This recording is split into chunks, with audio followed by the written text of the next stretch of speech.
morning, gorgeous ones. I've just got out of the shower, a bit shiny. Look at my eyeball. It's a corker, isn't it?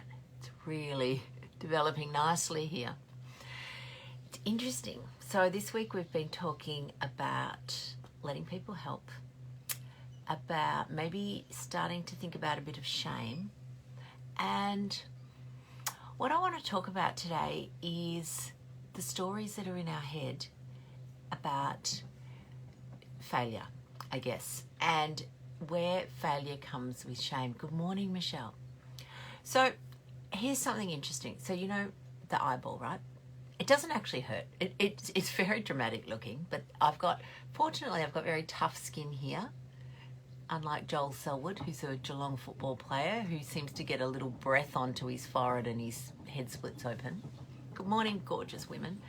So, but of course, I've got this eyeball, and I know that there are people who are going to be maybe coming up with some stories around it. And the interesting thing is that somebody made a comment, you know, now you'll have to explain it so people don't think it's that other thing. And obviously they're talking about domestic violence.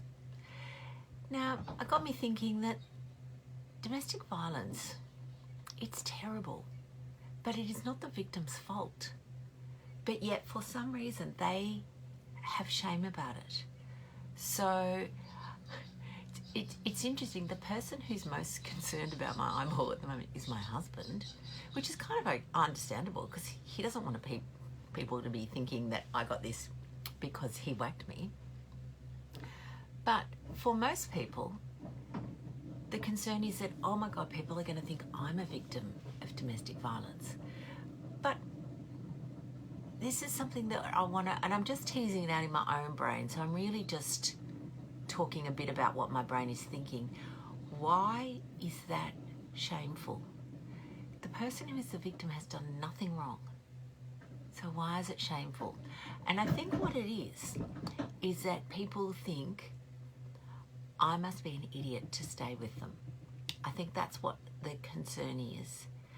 And the thing is that we know with family violence, it's very complicated. And it's way more complicated than just if they hit you, leave. Just like being overweight, developing obesity, having type 2 diabetes is way more complicated than just you should eat well. And I think some of the things that we do in our society is we make complicated problems. The solution to complicated problems is simple in people's mind, and therefore if you're not doing them, then there's something wrong with you. And that's just actually wrong. Like, that's just wrong. So I love the idea that complicated problems do require not necessarily complicated solutions, but often multifaceted solutions. And the reason for that is that the problem is complicated because it's not just a single stream. It's not a single factor that causes it. So there's not a single factor that causes domestic violence. There's not a single factor that causes obesity. These are multifactorial problems, and they often require multifactorial solutions. And so that when people come up with a simple solution and go, well, you should do that, and if you don't do it, then you're the problem, well, they're just wrong. So in my mind, I kind of go, okay, well, you know, as we know, we can't control other people's thoughts. We can't control other people's behaviours. All we can do is react to them. So at the moment, I have this there will be people out there making stories up in their head, perhaps. That's fine. It's none of my business. They can do what they like. I know what happened. I don't need to justify it. I don't need to explain it. I don't need to make a story up so that people won't think that I'm a victim of violence, because it's none of my business what they think, if that makes sense.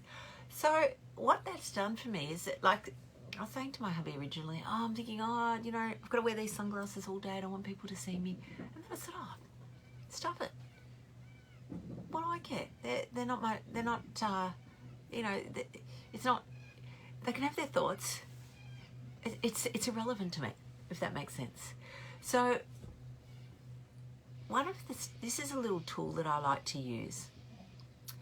And this tool's really good when you are thinking about something that is that you perhaps can't control, because remember, we can't control other people's thoughts. We can't control their behaviours, and although there are laws to prevent ridiculous behaviours, all we can do is control our reaction to them. So I love to imagine that your brain, your thoughts are like real estate. So in real estate, you've got your beachfront, penthouse real estate. Clearly the best real estate, the most expensive real estate in my brain. So in that real estate, I like to put the things that are important to me. The people I care about, perhaps the issues I care about, they live in the penthouse. Anybody else who is starting to occupy my thoughts for whatever reason, I often realise that what's happened is I've let them into my penthouse, but really they belong in the dunny out the back, or the John for our American viewers. So the dunny out the back is where I put all the people who perhaps are occupying my mind, but for whom I don't care about. They go in the dunny. So this is really helpful. So if you've got somebody who you're thinking about a lot, and they're, you're waking up at night thinking about them, or maybe it's a boss who was mean to you, or a friend who sort of made an off-the-cuff comment, all you need to do is go, okay, right, I've let them into my penthouse. Not only have I let them into my penthouse, I've let them in, I've offered them a cup of tea.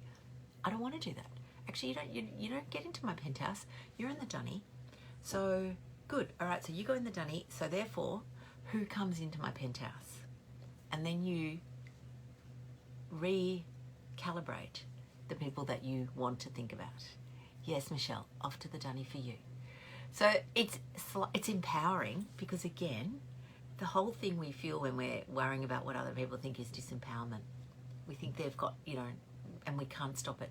But honestly, the most empowering thing that you can do is manage your mind. So that's this week. This week's